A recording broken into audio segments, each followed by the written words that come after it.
On Halloween night in 2003, twin sisters Abigail and Bethany Doyle disappeared without a trace from their quiet suburban neighborhood in New Hampshire.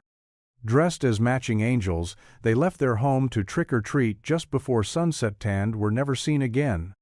Despite frantic searches, media frenzies, and police investigations that gripped the nation, no bodies were found, no suspects charged, no leads that lasted more than a day. For 22 years, the Doyle family lived in a haunting limbo. Until this year the anniversary of their disappearance, a rotted jack-o'-lantern appeared overnight on the Doyles' old front porch. Inside was a note sealed in wax, and the first undeniable clue that someone had been watching them all along. The frost had settled thick and glittering across Maplewood Lane by the time Sarah Doyle parked in front of the house she once called home. The trees stood bare, skeletal against the gray morning sky, their twisted branches creaking in the wind like bones in protest. She sat in the car for a moment, longer than necessary, gripping the steering wheel with white-knuckled hands, her breath fogging the window as she stared at the house. The paint was still peeling from the porch rails, the shutters hung crooked. Nothing had changed, not really. It was like the house had been holding its breath for 22 years. The cold bit at her ankles as she stepped out of the car, the chill seeping in through the worn seams of her boots.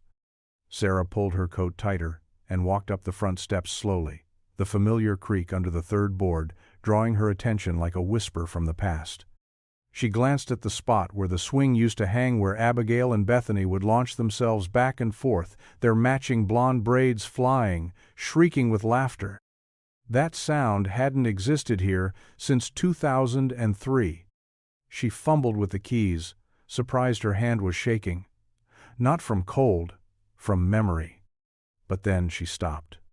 It was sitting there. At the foot of the door, in the center of the porch, carved with an eerie, toothless grin and collapsed slightly on one side from rot.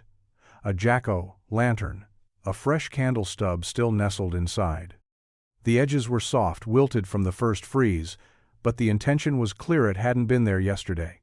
Sarah hadn't carved a pumpkin since the year her sisters vanished. She knelt slowly, heart hammering against her ribs.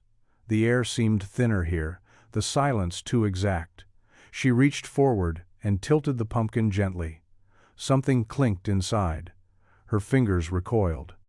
She tried again, this time finding a rolled piece of paper tucked beneath the melted wax at the bottom. It was sealed with wax, the color of blood, the mark pressed into it like a tiny scream, 2 wings, overlapping. Her breath caught, the same wings her sisters wore that night. She staggered back and dropped the paper. It hit the wood with a sound that felt like thunder. 22 Halloweens had passed. But today, someone had come back. And they wanted her to know. Sarah sat on the living room floor, the note open in her lap, the torn wax seal resting beside her like a dead insect. The handwriting was uneven, the kind that looked like it belonged to a child just learning their letter stew round, some lines trailing upward as though the writer didn't know how to stop. Only 3 words were written, and yet Sarah had read them a dozen times already, unable to stop the echo in her mind. They never left. The paper smelled faintly of smoke and old wax.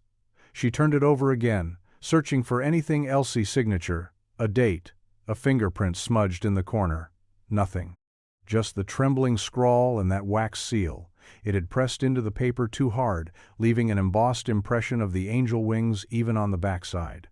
Her hands were shaking as she reached for her phone. The air in the house felt heavy now, as though the walls themselves remembered. Her fingers hovered over the screen. She had deleted his number long ago. But she hadn't forgotten it. Detective Merrick had been a constant presence in those early months, silent, worn in the way only people carrying other people's grief could be. He never made promises, but his eyes had been kind. When the case had gone cold, he hadn't fought it the way Sarah had. He had accepted the weight of failure and moved on. She hadn't. The line rang twice before he answered, his voice the same tired baritone she remembered. Merrick. It's Sarah Doyle. A pause. She could hear wind through his end of the line. It's been a long time. There's something you need to see, she said, trying to keep her voice steady. I found something at the house. A note. He didn't ask what kind. He didn't ask if she was sure. He simply said, "I'll be there in an hour." She ended the call and stared back down at the note. A dull ache bloomed behind her eyes, the start of a migraine, maybe just old panic returning. The clock on the wall ticked louder than it should have, counting off seconds like a heartbeat. She whispered the words out loud, as if hearing them would make them mean something else. They never left. And somewhere inside the house, the floorboards creaked. Halloween night in 2003 arrived with the scent of leaves and smoke curling through the air like something ancient waking up. The sun had just slipped behind the trees, bleeding orange across the rooftops of Maplewood Lane. Porch lights blinked on one by one, strings of flickering orange and purple bulbs casting warm halos onto the cracked sidewalks. Children in costumes darted between houses, their giggles rising above the rustle of leaves like birds scattering from treetops. Abigail and Bethany Doyle stood on the porch of their home, identical in every way. White dresses that fluttered in the breeze, silver tinsel halos pinned crooked in their blonde curls, and wings wire-framed and feathered shimmering with glitter that would take weeks to fully wash away. They each clutched a plastic pumpkin pail, already half full with the first haul of candy from the neighbors they knew best. "I bet I get more chocolate than you," Abigail teased, grinning. Bethany bumped her shoulder. "Only 'cause you cheat and say you're sick so they give you extras. That worked once. And you ate mine after." Their laughter came in bursts, high and breathless, as they bounded down the porch steps and onto the sidewalk. Their older sister, Sarah, had called after them a minute earlier. Just one more street, then home. But they hadn't answered. Not because they were ignoring her. Just because the night felt too magical to end, the kind of night where street lamps glowed like moons and shadows whispered between bushes. They headed toward the edge of the neighborhood, where the houses grew farther apart and the decorations fewer, but the legends more thrilling, like the one about Old Man Graves, who never opened his door and supposedly once buried a raccoon alive. Or the house with the boarded-up windows, where someone had spray-painted "Don't Come Back" in red letters that still hadn't faded. Sarah didn't see which direction they went. She thought they were still with the neighbors' kids. No one realized, until 15 minutes later when someone called out, "Where are the twins?" that the Doyle girls hadn't been seen since Maplewood curved west into the shadows. A neighbor claimed he'd seen them skipping under the street lamp at the end of the road, wings glowing like frost. Another remembered the sound of laughter, cut off mid-giggle. But the only certainty was the last glimpse someone had. Two small figures, dressed as angels, disappearing into the dark where no porch lights glowed, and no one had left candy out. The attic door groaned when Sarah pulled it open, the hinges screaming as if protesting the disturbance. A gust of cold air rolled down the narrow staircase, thick with the scent of dust, dried insulation, and something older, something stale. She hesitated for a moment at the threshold, fingers curled around the wooden frame. It had been decades since she'd climbed those stairs.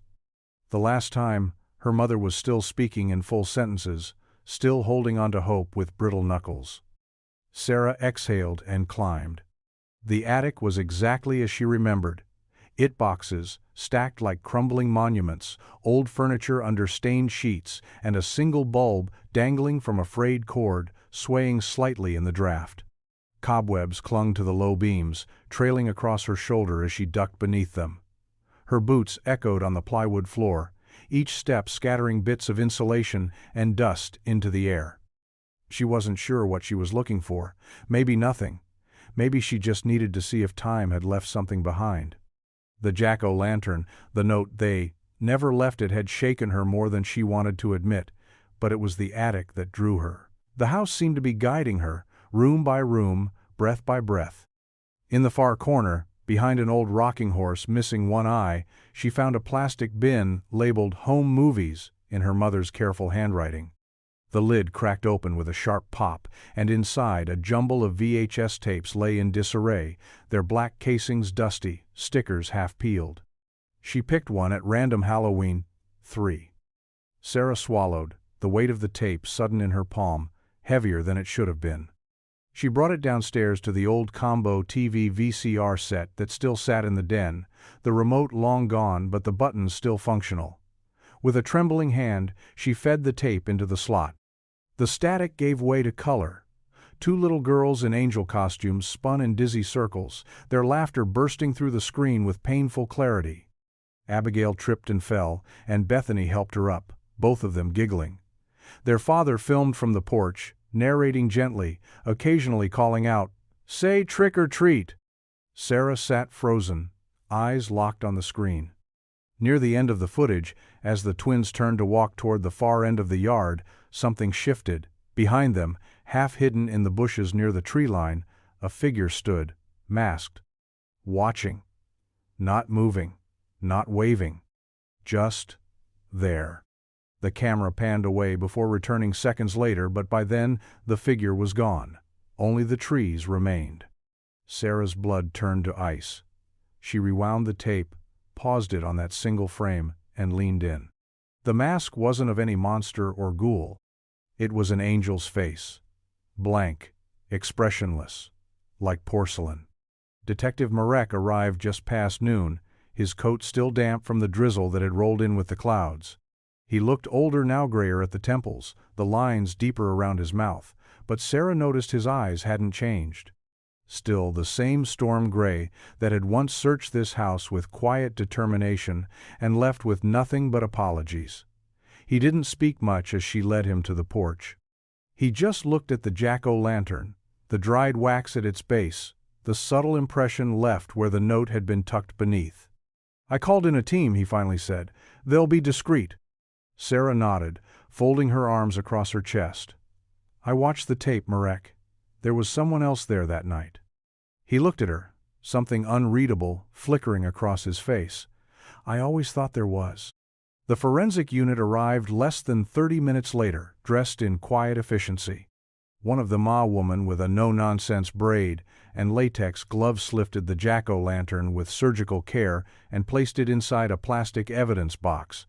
Another took samples from the wood where the wax had melted and dried, scraping delicately into a vial. The scene felt surreal, like a ghost of the past overlaid with the tools of the present. The jack-o'-lantern should have been a harmless thing, a rotted decoration, but now it was treated like a relic, a clue, a wound reopened. It wasn't until later that evening, when Marek returned, that the weight of it settled in full. "They ran a preliminary test on the wax," he said, standing in the kitchen where Sarah had grown up. "It was mixed with something." She straightened. "What kind of something?" "Blood," he said simply. "A small amount, embedded in the wax, probably transferred when it was poured." Sarah's stomach turned. "Old?" Marek shook his head. "No. Recent. Within the last few weeks. And it's human. Female." She stared at him, her heartbeat thunderous in her ears. "You're telling me someone used blood in that candle? On purpose?"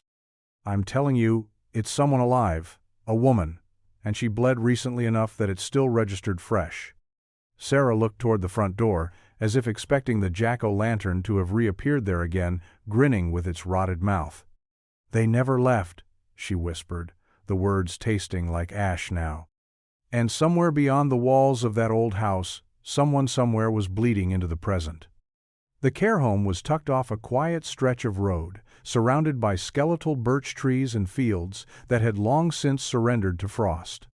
It had once been a convent. Sarah remembered a place of quiet vows and wooden crucifixes.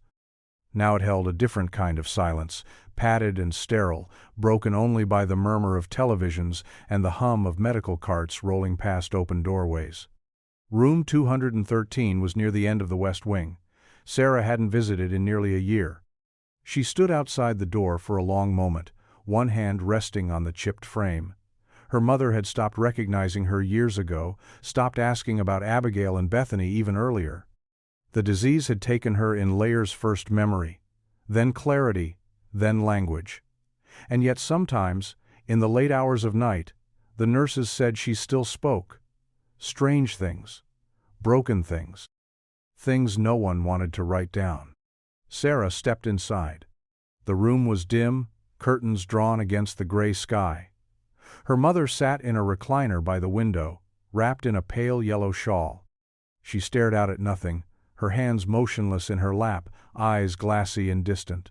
She looked older than Sarah remembered, shrunk down into herself like an old doll left too long in the attic.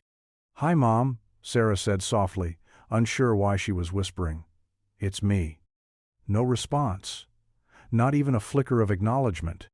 Sarah crossed the room and knelt beside her. She reached out, gently taking her mother's hand, its skin papery and cold. She didn't expect anything. She just needed to see her to say that she had tried. But then her mother's lips moved. So slightly, it was almost imperceptible. Sarah leaned in. "They're still playing," her mother whispered. Her voice was dry, rustling like leaves. "In the walls." Sarah froze. "What did you say?" Her mother blinked slowly, her gaze unfocused. "They laugh when the lights go out. I told them to stop." Sarah's breath caught in her throat. "They scratch sometimes," her mother added, her voice trailing off into a hum. Too loud, you have to hush, or they'll wake him." "Who, Mom?" Sarah asked, gripping her hand tighter. "Who are you talking about?" But her mother had already gone silent again, eyes drifting back to the window as if she'd never spoken at all. Sarah stood, her heart pounding like it wanted out of her chest. She didn't know what scared her more, what her mother had said, or the part of her that believed it. The basement of the Doyle house had always carried a different kind of cold.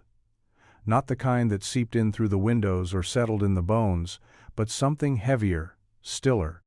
Sarah had avoided it for years, unwilling to step onto those concrete steps where her father used to keep his tools lined like soldiers and her mother hung laundry on trembling winter mornings.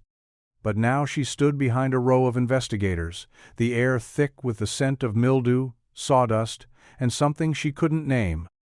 Detective Merrick motioned for the others to be quiet as he examined the far wall. "It had always looked off," he said, "a shallow section of paneling that didn't line up with the rest of the foundation." One of the forensic techs tapped along the baseboard until a hollow thud answered back. Marek stepped forward, pried at the edges, and the panel gave way with a groan, peeling back like skin. Behind it was a narrow crawl space, maybe 4 feet tall and 8 feet deep. The flashlight beams swept through the dust-filled air, revealing something that made Sarah's breath hitch. Color. Dozens of scrawled figures and shapes danced across the drywall, crayon rainbows, stick figures with halos, clumsy stars, and hearts. Names written over and over in different sizes. Abby, Beth, Abby, Bethany, Abby, again. The images layered on top of one another like a desperate attempt not to forget. In one corner, 2 girls held hands beneath a crooked sun. Their wings were sketched in blue and silver crayon. Sarah stepped closer, crouching low to see what the others had missed. The corner of one drawing had a date, faint but legible. July 2005. 2 years after they vanished. A forensic tech murmured something under his breath and snapped a photograph. "They were here," Sarah whispered, voice cracking. "They were in this house." Merrick didn't answer. He was scanning the ceiling of the crawl space. Eyes narrowed. "Someone sealed this up deliberately. These drawings were meant to be hidden." Sarah touched the edge of the wall where one crayon figure smiled beneath the word home, its body made of jagged lines, its eyes too big for its head. The silence felt alive now, not empty but waiting. And all Sarah could hear was her mother's voice, whispering like wind through the cracks. "They're still playing, in the walls." Detective Merrick hadn't thought about Henry Graves in nearly 2 decades. In 2003, Graves had been a blip-hand aging widower who lived 2 doors down from the Doyle family. Quiet, odd, but clean. No criminal history, no suspicious behavior, just a man who occasionally complained about the neighborhood kids cutting through his yard. At the time, Merrick had written him off like so many others, just another piece of a puzzle with too many missing corners. But now, after the drawings in the crawl space, the blood in the wax, and the whispers in the walls, something about Henry lingered in his thoughts, like a scent he couldn't shake. It took 3 calls and a favor to track him down. Graves was in a hospice facility 2 states away, his body wasting from cancer, his mind sharp in fits and starts. Marek drove through a night rain that turned the highway into a tunnel of fractured lights, the windshield wipers ticking like a heartbeat. The facility was clean, too warm, too bright. A nurse led him to a small room where the curtains were drawn, and the television hummed without sound. Graves sat upright in bed, thin as a stick of kindling, his eyes pale and glassy. His skin looked translucent, like you could read secrets through it. "I'm not dead yet," Graves said, voice dry as a paper cut. "You don't have to look like that." Marek pulled up a chair. "Do you remember the Doyle twins?" Graves didn't blink. "I remember every Halloween in that town." Marek hesitated, then opened a manila envelope and pulled out a still frame from the VHS tape. 2 girls walking through their yard, a masked figure behind them. He slid it across the tray table. Graves didn't reach for it, he just stared. Then, slowly, a tremor passed through his hands. "I told them," he whispered. "Back then, I told the police. Nobody listened." "What did you tell them?" "That I heard things, in the pipes. Laughter, scratching, little voices. Thought I was going crazy." Marek leaned forward. "Did you see anything?" Graves didn't answer. Instead, he gestured weakly toward the bedside drawer. "Bottom, under the magazines." Inside, Marek found a worn, leather-bound journal, the pages crinkled and uneven. The first few entries were mundane, but midway through, the tone changed, sharp, panicked. "Children.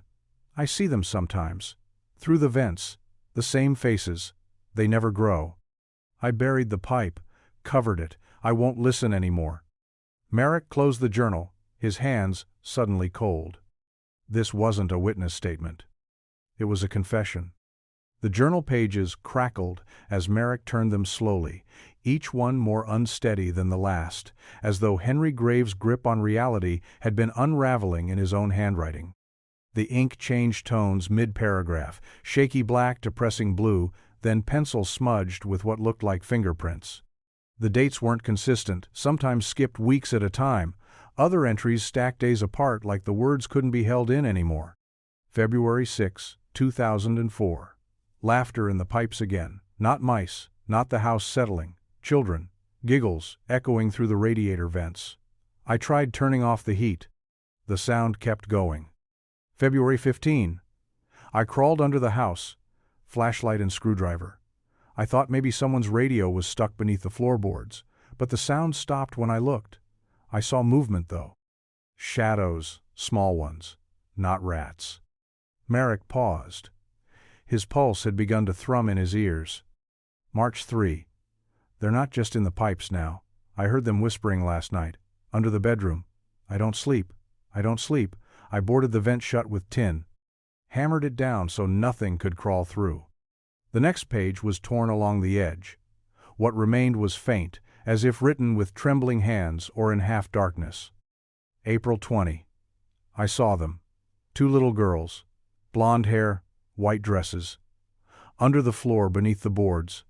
Their faces looked up at me through the slats when I dropped my pen. Not ghosts.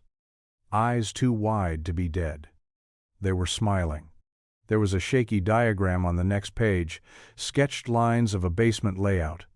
X's marked along duct lines, with one square labeled "Trapdoor" in uneven print. Below it, in smaller letters, I told the officer. He nodded like I was a dog barking at wind. The final entry Marek could read was dated July 2005. I stopped talking about them. People look at me like I'm rotting from the inside. But I hear them still. They sing sometimes. "Ring Around the Rosie," over and over. One night I sang back. They stopped. Then the floor creaked under my bed. I'm not sure if I'm alone anymore. Marek sat back in the hospice chair, the journal heavy in his hands. This wasn't just the rambling of a dying man. This was a time-linear buried thread that wove through the cracks of the Doyle case like a splinter. Henry Graves had seen them. And the scariest part wasn't that no one believed him. It was that maybe he had been right all along. The crawlspace was no longer just a curiosity. After the discovery of the drawings and the weight of Henry Graves' journal, Detective Merrick ordered a full forensic sweep of the Doyle basement. The team returned early the next morning, setting up lights and equipment with a quiet urgency that made Sarah's skin prickle. This wasn't just about answers now. It was about evidence, about unearthing something that had been hiding in plain sight for over 2 decades. They sealed the room off with plastic sheets, the kind that made the whole scene look like an autopsy in progress. A soft hum filled the basement as scanners and UV lights flickered across the concrete, revealing patterns of moisture, disturbed dust, old footprints. One technician inched forward on their stomach into the narrow crawl space, armed with gloves and swabs, their breath loud in the confined air. Sarah waited at the top of the stairs, arms wrapped tightly around herself, flinching each time the radio crackled. She didn't want to go down there again. She didn't want to see the place where her sisters might have spent their final days, or worse, not their final days. Hours passed. Merrick remained silent, hovering near the team, watching every move like a man who knew how thin the line between closure and collapse could be. Then a voice called from inside the crawl space, low but urgent. "Found something." It was a scrap of fabric first, wedged behind a rusted pipe, pale, brittle cotton that might once have been white. Time had yellowed it, blood had stained it. Not soaked, but present, like a mark left by skin that had pressed too hard for too long. Then came the swabs from the drywall, scraped gently where fingerprints weren't visible but biological residue lingered. Hair caught in the crack of the baseboard. A tiny smear of something dark and dried beneath a drawing of 2 winged girls holding hands. The lab results arrived within 24 hours. Merrick read them in silence, his jaw clenched as his eyes scanned the final line. The DNA matched both Abigail and Bethany Doyle. But the deeper discovery came in a second report, marked in red. Signs of access within the last 60 to 90 days. Dust displacement, human epithelial cells consistent with adult female. Sarah's heart felt like it stopped mid-beat. Not just old evidence. Someone had been there recently. And maybe, just maybe, they still were. The package was small and wrapped in plain brown paper, the kind used for mailing books or craft supplies. It had no return address, no stamps, no delivery slip, just her name, Sarah Doyle, scrawled across the front in black ink. The handwriting was unfamiliar but oddly careful, like someone who hadn't written in a long time. It had been left on the porch sometime between dawn and the late morning, when she finally opened the front door to get some air and found it sitting on the welcome mat like an accusation. Her fingers trembled as she picked it up. The box was cold, heavier than it looked. She didn't bring it inside at first. She stood there for minutes, the open door behind her, the October wind slipping past her shoulders as she stared at the parcel in her hands. A dozen possibilities rushed through her mind, none of them good. Eventually, she sat on the front steps and peeled away the paper. Inside was a plain white jewelry box, cheap, flimsy, the kind you'd find at a mall kiosk or in the back of a drawer. But what lay inside turned the air around her to ice. It was Abigail's charm bracelet. Sarah knew it immediately. The tiny silver heart charm etched with an A, the little angel wings her father had added just weeks before that last Halloween. The plastic pumpkin charm that glowed faintly in the dark. It was the same bracelet her sister had refused to take off, even when she slept. The same bracelet she was wearing when she disappeared. It was still intact. Still here. But it was wrong. The silver was dulled, tarnished in places. One of the charm-saw tiny ballerina had been snapped in half, and across the surface, particularly on the links near the clasp, were faded rust-colored stains. Not all of them looked like rust. Sarah felt her breath shorten. She lifted the bracelet from the box, and her hand instinctively recoiled. The cold was unnatural. It felt like the metal had been buried, not simply stored. Tucked beneath the cotton lining of the jewelry box was a slip of paper, folded once. No message, just a date. October 31, 2003. And next to it, a single word scrawled in the same jagged handwriting as the front of the package. Mine. Sarah clutched the bracelet to her chest, the sharp edges biting into her skin. She looked out at the street, quiet, empty, ordinary. But someone had walked up that path. And they had brought her sister's ghost with them. The email came late, just past midnight. Its subject line simple and unassuming. "I think I remember something." At first, Sarah ignored it, assuming it was another cruel message, one of the many she'd received over the years from people chasing twisted thrills or looking to insert themselves into a story that wasn't theirs. But something about the sender's name tugged at her. Lena Cormack. She clicked the message. "Hi, Sarah. You probably don't remember me, but I was in the twins class at Maplewood Elementary. I teach at the middle school now. I saw the news about the investigation reopening and thought, maybe it's time to speak up. I've been remembering things I used to push away. Not sure if it matters now, but I haven't been able to stop thinking about it." There was a substitute teacher the week before Halloween, Mr. Blackwood. He said he was covering for Mrs. Kelly's leave, but none of the other teachers seemed to know him. He only stayed a few days. He made the girls uncomfortable, especially Abigail. They said he stared, asked weird questions, touched their shoulders when no one else was looking. Then, after Halloween, he was just gone. No one ever talked about it again. But I remember. I hope this helps. Sarah read it 3 times before picking up her phone. She called Merrick without caring about the hour. He answered on the second ring, his voice gravelly with sleep, but alert the moment she read the message to him. "Blackwood," he repeated.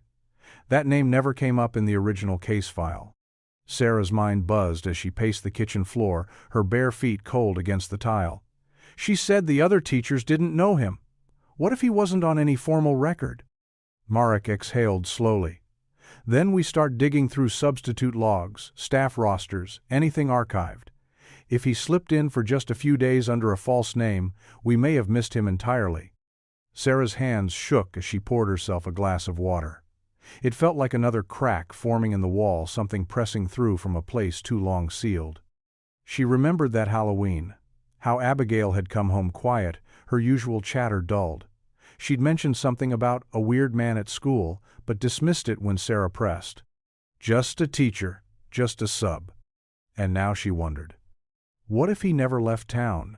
What if he had only just begun? Merrick spent the next 2 days buried in files that hadn't been touched in years, dusty substitute teacher rosters, handwritten attendance sheets, personnel reports kept in the yellowing archives of the Maplewood School District. There was no Mr. Blackwood listed for the week of Halloween 2003, but Lena's memory was too precise to ignore. So he searched for anomalies.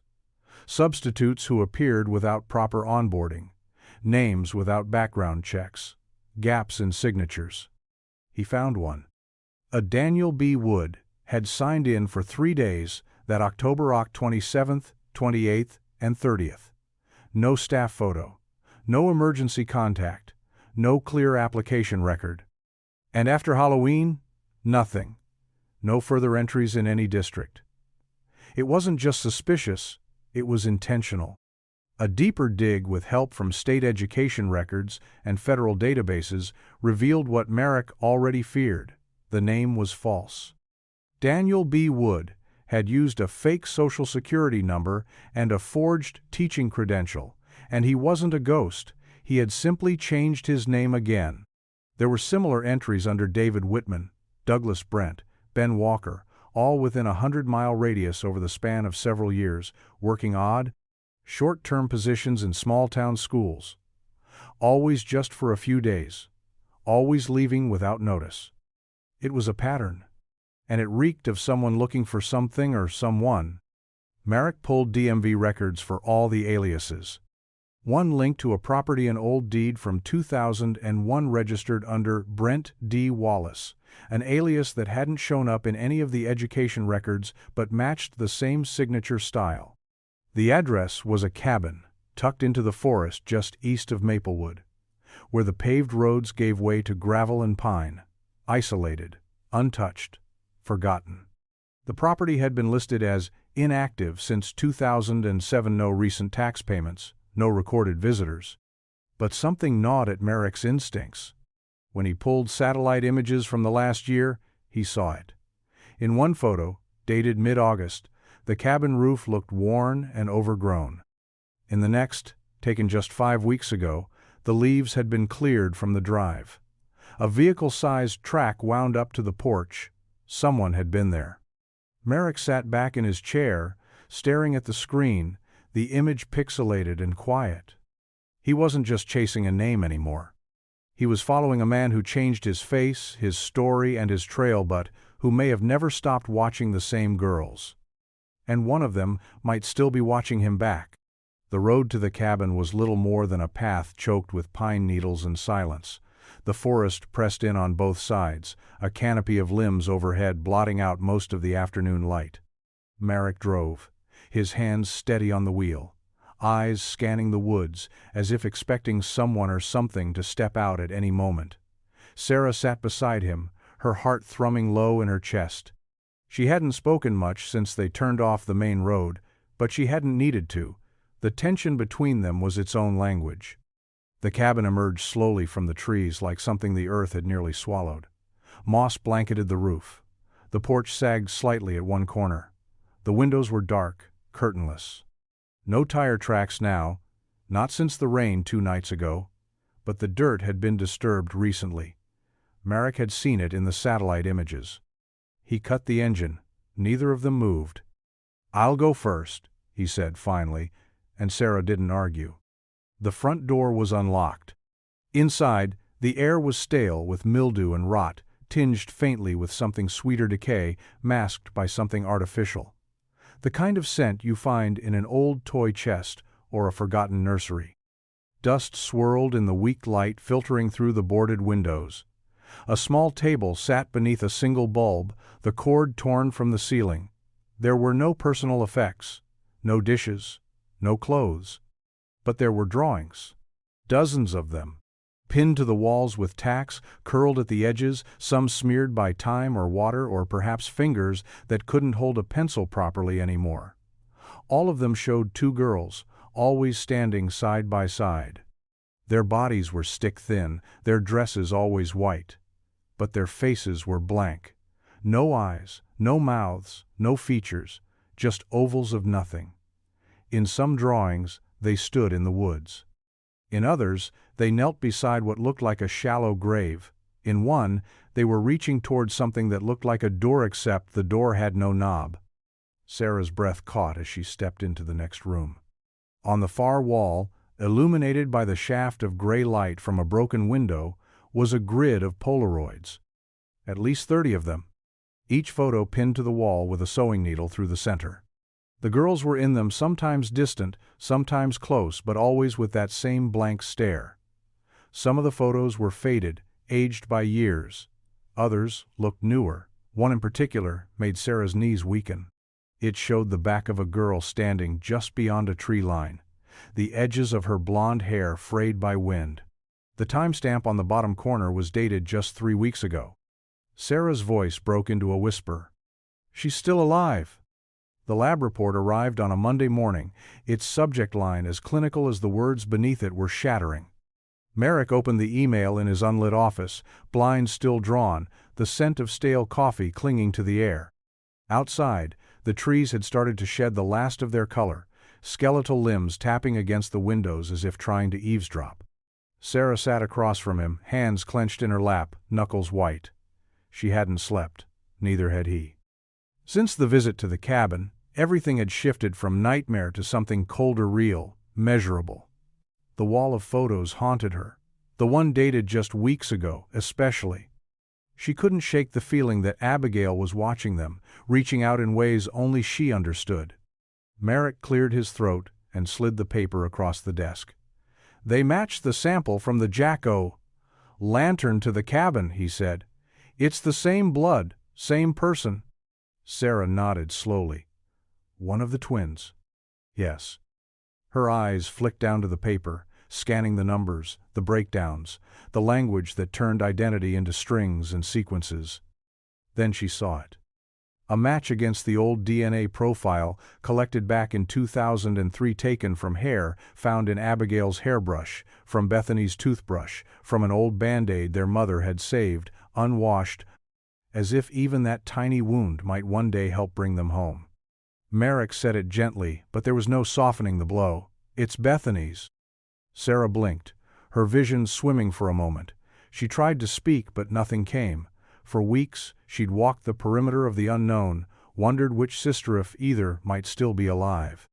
Now she knew whose blood had been left behind, whose body had sat beside a candle, wax pooling around her fingers, whose drawings had been pinned like prayers on a rotting cabin wall. Bethany. Not Abigail. The name hit differently now. Not just a memory. Not just a ghost. Bethany Washad been alive. And recently. Then where is she? Sarah whispered. If it was her in that cabin, if it was her blood, where did she go? Merrick didn't answer right away. He simply folded the report and tucked it into the file. But Sarah already knew what he was thinking. If Bethany had bled and vanished, then someone else had been with her. And maybe Abigail hadn't vanished at all. Maybe she never left. The scream of glass reached Sarah before she saw it. She just returned from the grocery store, a pathetic attempt at normalcy, after days spent in the storm of reopened case files, forensic reports, and memories she hadn't dared to touch in years. The paper bags dropped to the porch with a dull thud as her eyes caught the glint sunlight reflecting off something jagged and wrong leaning against the front door. A mirror. It wasn't hers. It hadn't been there when she left 30 minutes ago. It was large old, the kind you'd see in the corner of a dressing room, ornate at the edges but cracked down the center like lightning had struck it. Shards were scattered across the porch, sharp and glittering like tiny, waiting teeth, and across the splintered glass, scrawled in bright red lipstick, were 3 words: "One stayed behind." Sarah took a step back before she realized she was moving. Her heart thudded so loud she could barely hear the creak of the porch under her feet. The letters were thick, the curves of the handwriting uncertain, childlike. The lipstick was smudged in places where the glass had fractured, distorting the words like they were screaming from underwater. Her breath clouded the air as she bent down, almost against her will, drawn closer. It wasn't just any lipstick. It was a cheap shade of pink she hadn't seen in over 2 decades, cotton candy pink, the kind that came in plastic tubes from the dollar store. The same kind Bethany used to steal from Sarah's drawer and smear across her face before school pictures. Sarah remembered hiding it once, just to teach her a lesson. The twins had cried like she'd stolen Christmas. She stood, phone trembling in her hand as she dialed Merrick. "It's me," she said the moment he answered. "You need to come. Now." He didn't ask why. He'd learned not to. By the time he arrived, the lipstick had begun to bleed into the cracked lines of the glass, as if the message itself was sinking deeper into the mirror.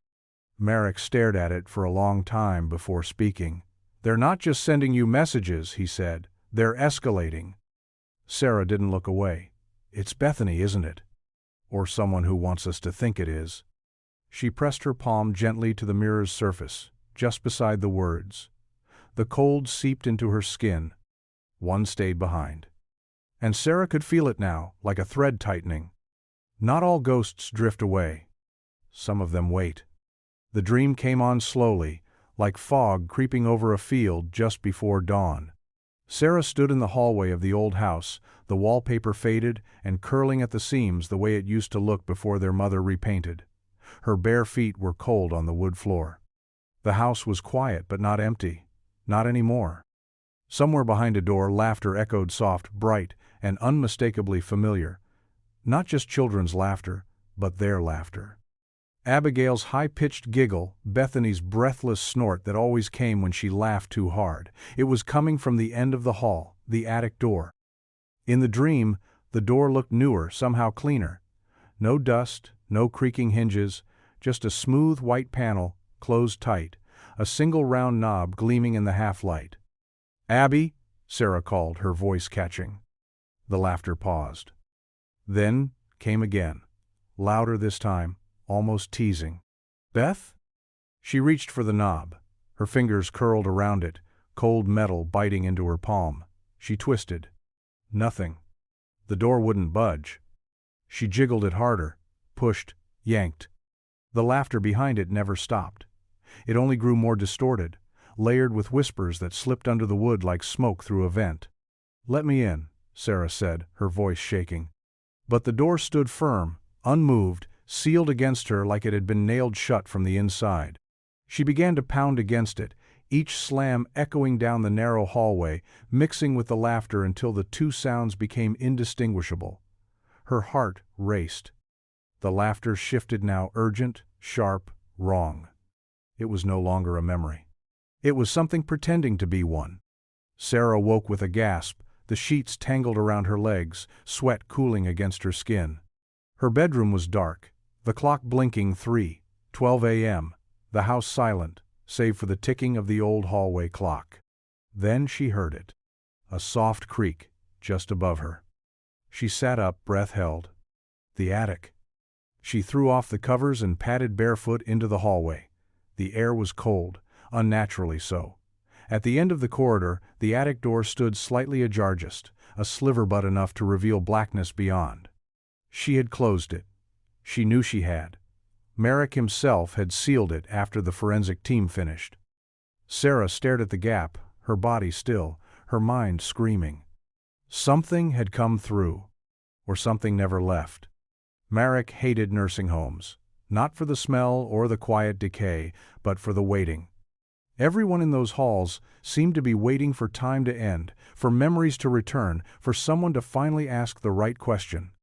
He moved through the corridor slowly, the linoleum dull beneath his shoes, fluorescent lights buzzing overhead. The file in his hand had confirmed it. The man who once called himself Daniel B. Wood, and perhaps half a dozen other nameshad, died in 2013 under yet another alias.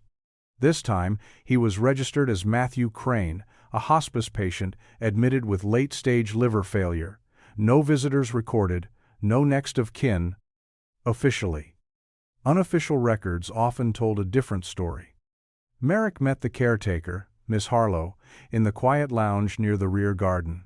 She was in her late 60s, her uniform faded, her hands worn from years of lifting others. But her eyes were alert, the kind of sharp that made him think she forgot nothing. "You said you remembered Mr. Crane," Merrick began.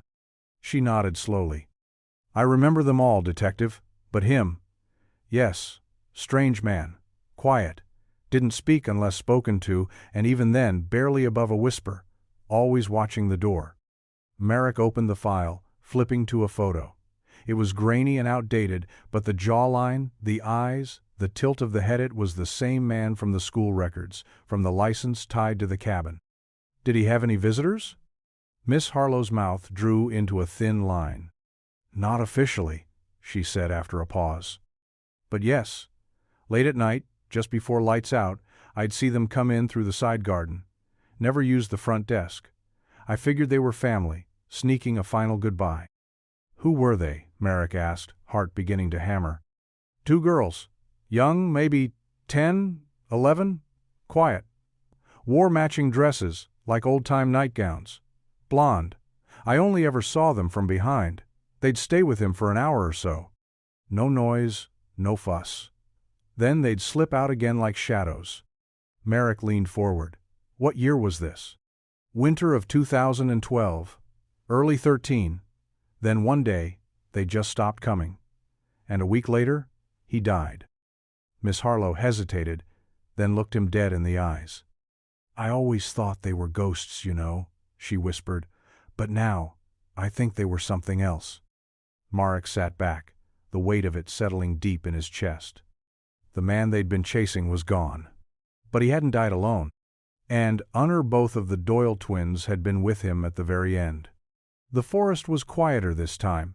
No bird song, no rustle of wind through leaves, just the hush of something holding its breath. Sarah parked further down the trail than she had with Merrick, leaving the car half hidden beneath a veil of pine and frost. She didn't tell him she was going. She didn't want to explain why she needed to return alone.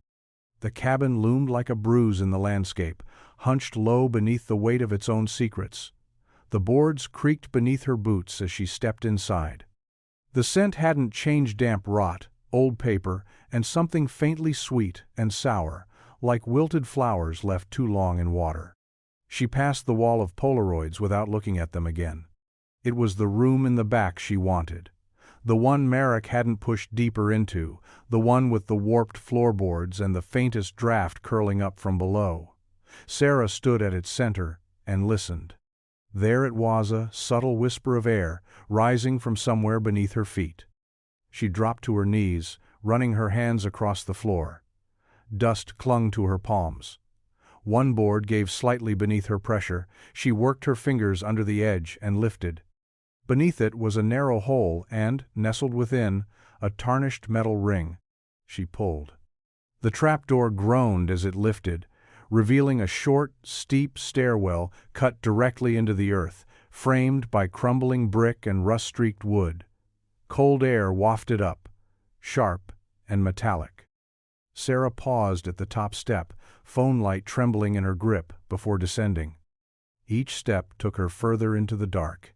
The air grew damper, colder, and then she saw it, a rusted iron door embedded into the wall at the bottom of the stairs. The hinges were swollen with corrosion, but the handle still turned, reluctantly. Inside, the room was narrow, more bunker than cellar. The ceiling hung low, and the only light came from Sarah's phone, casting long shadows that danced against the far wall. 2 beds sat side by side, small metal-framed things with paper-thin mattresses and threadbare blankets. A stuffed rabbit, half-decayed, slumped between them. And the walls? They were scratched. Not just random marks, but deliberate, desperate gouges. Fingernail trails carved into the concrete like a silent scream. Some had been etched into words, though most were illegible. One stood out, larger, cut deeper. "Still here." Sarah staggered back, her stomach twisting. This wasn't just where they'd been held. This was where they'd lived. And maybe where one of them had died. Sarah stood in the center of the cellar, her breath visible in the frigid air, her heartbeat thudding against her ribs like fists against a door. The silence pressed down on her, broken only by the quiet hum of her phone's flashlight. The beam shifted over the metal bed frames, the curled edges of the mattresses, the faded blankets worn thin from use. This was no temporary place. Someone had lived down here for a long time. She moved slowly, crouching by the first bed. The sheets were tangled, one corner stiff with what looked like dried blood. Old, years old maybe. A doll lay beside the pillow fabric, torn, stuffing leaking from one side, the eyes scratched away as though by a child too scared to sleep. At the foot of the bed was a crate inside, tattered notebooks and half-used crayons. Sarah opened one, pages filled with looping, repetitive script. Names, over and over. Abigail. Bethany. Abigail. Bethany. She turned to the second bed. Its blanket was cleaner, though frayed. The mattress less sunken. A plastic comb sat on the pillow, strands of blonde hair still twisted in its teeth. And beside it a newer notebook, this one barely worn. Sarah opened it. The first few pages were drawings. A girl standing alone in a room, a single light bulb above her head, a clock with no hands. The next page was blank. Then a note, hastily written. I waited so long, she wouldn't eat. I buried her under the tree. I had to. I kept singing after. Sarah's fingers went numb. She stepped back and scanned the floor. Her light caught something near the corner scratches in the dirt, shallow impressions in the concrete, like something had been dragged. Along the far wall, a section of bricks had been disturbed. She approached, knelt, and brushed away a fine layer of dust. Her hand landed on something soft, fabric. She pulled. A child's shoe. Half buried, molded with age. The fabric blackened with time. Beside it, a rusted bracelet clasp. The forensic team would confirm later traces of human remains lay just beyond the disturbed brick. DNA from one twin, Bethany. But there were other signs too. A worn path through the cellar dust, leading to the stairs. A bundle of dried food wrappers, a paper calendar marked up to August, and A drawing pinned to the door, newer than the rest. One girl. Alone. Watching. Sarah staggered to her feet. One of them had died here. But the other had stayed. And she had left only recently. It was a nurse's voice on the other end of the line that cracked something open in Saraha, soft, uncertain woman from a hospital in Wyndham, 60 miles northeast of Maplewood, who said the words carefully, like placing fragile glass on a table. "There's a patient," she said. "Female, brought in 3 days ago, found wandering off a rural road just outside of town. No ID, no phone, no shoes, malnourished, nonverbal. We can't get her to speak. But we ran her face through the missing persons system. The alert pinged your name." Sarah was in the car within 10 minutes, fingers trembling as she buckled her seatbelt, the roads blurring past in streaks of orange and gray. Trees bent in the wind, and the clouds above hung low and colorless, like the world itself was bracing for what came next. The hospital was small, only 2 floors, flanked by rusting chain-link fencing and the kind of cracked pavement that hadn't seen maintenance in years. Sarah's heart pounded in her ears as she stepped through the doors and into the sterile cold of fluorescent lights and lemon-scented floor wax. The nurse met her at the front. "We found her walking along Route 12, she said. "A passerby called it in. She was barefoot, wearing a nightgown, dried blood on her arms. No signs of trauma, just vacant, like she wasn't entirely here." Sarah followed her down the hallway, past rooms filled with quiet groans and the beeping rhythm of heart monitors. At the end of the corridor, in room 208, a woman sat curled on a hospital bed, legs tucked beneath her, head tilted toward the window though the curtains were drawn. Her hair hung long and tangled past her shoulders, dull blonde with darker roots. Her body was thin, the gown draping over her like it had nothing to cling to. She didn't look up when Sarah stepped into the room. But Sarah stopped breathing. The nose, the shape of the chin, the slight turn of the jaw features she hadn't seen in over 20 years, but had never, not once, forgotten. "Bethany," she whispered, her voice cracking. No answer. But the woman blinked, slowly, and turned her head. Their eyes met. It was like staring through fog at something half-remembered. The nurse stepped forward gently. "She hasn't spoken, not one word." Sarah moved closer, knees buckling slightly. Her fingers brushed the woman's wrist. Bethany flinched. But she didn't pull away. The results came back 2 days later.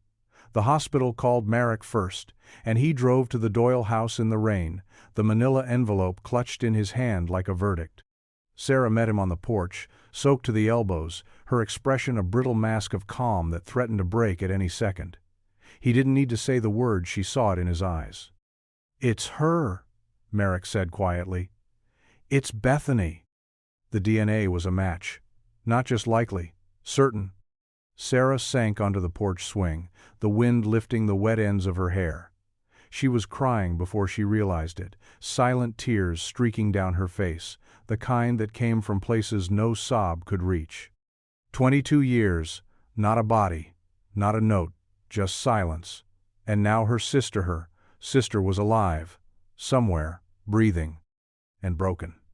They let Sarah visit her again that evening. Bethany was still in the same room, tucked into a corner of the bed like she was trying to disappear into the fabric. Her arms were marked with old scars and fresher bruises, nothing catastrophic, but all of it painting a picture of someone who had learned to shrink from the world. Sarah sat beside her without speaking. The silence between them was vast and soft, as if words might shatter what little held Bethany together. Then, without turning her head, Bethany spoke. It was barely louder than a breath. "She never left." Sarah blinked. "What?" Bethany's lips moved again. The same words, more certain this time. "She never left." Sarah leaned in, her hand instinctively reaching for Bethany's, but her sister recoiled, pressing herself tighter into the bed frame. "She never left," Bethany said a third time, eyes wide now, fixed on the far wall like it held something only she could see. The nurse, standing in the doorway, shook her head gently. "It's all she says, over and over, all day, all night. like she's stuck in it. Merrick joined them, watching from the corner, his voice low. "Does she mean Abigail?" Sarah didn't answer. Couldn't. Because Bethany wasn't crying when she said it. Her voice wasn't mournful. It was factual, steady, like a statement carved in stone. "She never left," Bethany whispered again. And Sarah, shivering from something colder than the hospital air, finally understood. Bethany may have escaped, but she hadn't come alone. The sketchbook arrived on the third day. Sarah found it lying on the hospital windowsill during her visit, a cheap spiral-bound pad of paper with a broken spine and a set of worn-down pencils beside it. One of the nurses said Bethany had asked for it without speaking, just held out her hand and pointed at a cartoon someone had been drawing in the next room. It was the first thing she'd requested. Bethany didn't talk now, not even the phrase she'd whispered over and over. But she drew. She drew constantly. Page after page filled with frantic, etched lines. Her hands moved with a strange rhythm, not quite graceful but mechanical, as though they were remembering something her voice could not. Sarah sat at her side, helpless and trembling as image after image took shape. A basement staircase, a narrow bed, the rabbit doll, eyes missing, a candle lit on the ground. A figure standing in a doorway too dark to see. And then, on the 6th page, something else. Bethany's pencil moved slower now, more deliberate. The lines softened, a house began to take shape, their house. The Doyle home, unmistakable in its crooked porch rail and the big oak tree in the yard. The swing was gone, just like it had been for years, but the light above the porch glowed. In front of the house stood a single figure, a girl. Abigail. Older, taller.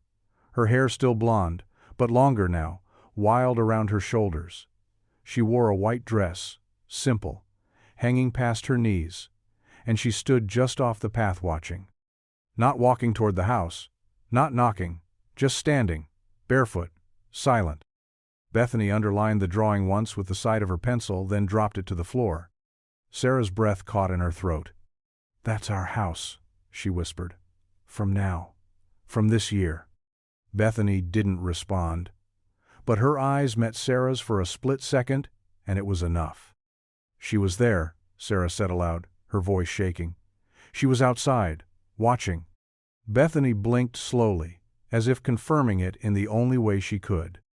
Not a memory from childhood, not a dream. This wasn't just survival. Abigail had come back, and she had been standing just beyond the porch light this year, this fall, close enough to touch the door, close enough to watch them both. The air was brittle with frost when the search began. A pale sun hovered low behind the clouds, casting the woods behind the Doyle property in a gray wash that turned every tree into a sentinel. Merrick stood at the edge of the yard, his breath curling visibly in front of him as the search team fanned out. They had combed this stretch of land 22 years ago, combed it until the earth wore their footprints like bruises, but they hadn't found everything, not then. Sarah watched from the porch, arms crossed against the cold. The sketch from Bethany's notebook burned into her mind. Abigail in the yard, Abigail by the tree, Abigail not gone. It was one of the dogs that found the entrances scratching at the base of the old tool shed, now sagging and half collapsed, its padlock rusted shut and hanging by a single nail. Merrick pried open the door, revealing the usual clutter. Rotted bags of mulch, a rusted rake, cracked planters. But the floor was wrong. Too new, too even. They moved the clutter, pulled up the floorboards. And there it was.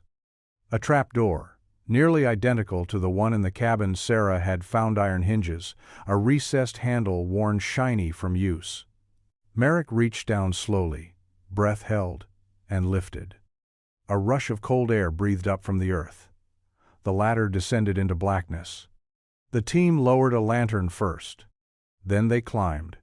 The bunker was smaller than the one in the woods, no beds, no furniture, but the walls were clean, tidy, recently used. The scent of burned wax still clung to the air. In the center of the floor, a single candle sat on a flat stone, still upright, its wick curled and black. Then came the sound, so faint it could have been imagined. A voice, low, sweet, fragile as spun glass. Singing. A child's melody, off-key but steady, echoing faintly through the bunker's narrow hall. Marek froze. Sarah, now inside the shed, dropped to her knees at the hatch's edge, straining to hear. The words were hard to make out, but the tune was unmistakably an old lullaby their mother used to sing when the power went out, the one that always made Abigail cry, even when she didn't want to. Marek turned toward one of the techs, his voice low. Someone's still down there. The singing continued, soft and haunting, as if the girl it belonged to didn't know she was being heard. Or worse, didn't care. The singing stopped the moment the flashlight beam touched the far wall. The bunker narrowed into a corridor, barely wide enough for one person to move through, the concrete damp and mottled with years of moisture. Marek went first, his steps slow and deliberate, each footfall echoing in the silence that followed the last lingering note. Sarah was behind him, her breath shallow, her hands clenched into fists. They found her sitting on the floor at the very end of the passage, knees pulled to her chest, arms wrapped tightly around them. She didn't move when the light hit her. Her eyes were open, wide and unblinking, the pale green of them dimmed by shadow. Her hair was long and tangled, the strands hanging in ropes over her shoulders. Her face, Sarah stopped breathing. The lines were there, changed, aged, hollowed, but it was her. It was Abigail. She looked up, slowly, not startled, not afraid, just tired, so tired. Marek knelt down carefully. Abigail Doyle? A pause. Then, the smallest of nods. Sarah fell to her knees beside him, a sob escaping her throat before she could stop it. She reached out, but didn't touch her. Not yet. She was afraid if she did, Abigail might vanish, again melt into the cold stone and memory. They said you were dead, Sarah whispered. Abigail blinked once, then twice. Her lips parted, and at first only a dry rasp escaped. Then, in a voice so soft it barely reached them, I couldn't leave. Marek leaned in. Why? She looked at him, then at Sarah.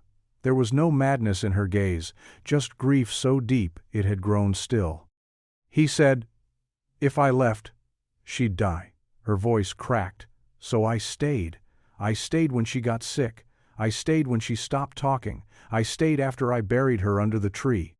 Sarah's tears spilled freely now, and she reached out to grip her sister's hand. This time Abigail didn't pull away. He watched us, she went on. He said we were his angels, that we were too good for the world outside. He let Bethany go sometimes, but not me. Never me. I was the promise. Promise of what? Marek asked gently. Abigail looked down. That she'd come back. That someone always would. Sarah gathered her in her arms then, holding her sister's shaking body as tightly as she dared. Abigail didn't resist. She just whispered one more thing, into Sarah's neck, into the air, into the past. I waited for the door to open. I just stopped believing it ever would.